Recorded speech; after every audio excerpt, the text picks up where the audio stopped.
మసీదులో ఉన్నటువంటి waste water road మీదకి వచ్చి వర్షం పడ్డప్పుడల్లా కాలువలు బ్లాక్ అయినప్పుడల్లా రోడ్డు మీద పొంగి పొర్లుతూ చాలా అగ్లీగా కనబడుతుంది.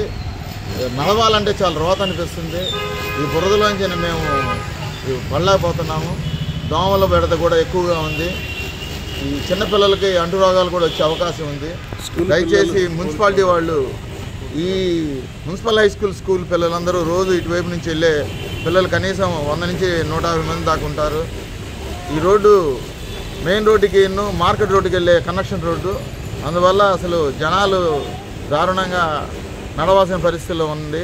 కాబట్టి మున్సిపాలిటీ వాళ్ళు స్పందించి శాశ్వత పరిష్కారం చేయాల్సిందిగా కాలువ కట్టి మేము కోరుకుంటున్నాము. మేము పడే ఇబ్బందులు మున్సిపాలిటీ వాళ్ళకి ఈ ఛానల్ ద్వారా తెలియజేస్తున్నాము. ఇది చాలా ఇబ్బందిగా ఉందండి. ఇది మసీదు వాళ్ళకి కూడా కంప్లైంట్ చెప్పినాం మేము. మసీదు వాళ్ళకి కంప్లైంట్ చెప్పినా వాళ్ళు పట్టించుకోవట్లేదు. వాళ్ళు ఈరును వాడి నీళ్ళు మొత్తం బయటకు వస్తున్నాయి. అవి మొత్తం రోడ్ల మీదకి వచ్చి మేము నడుస్తున్నాం.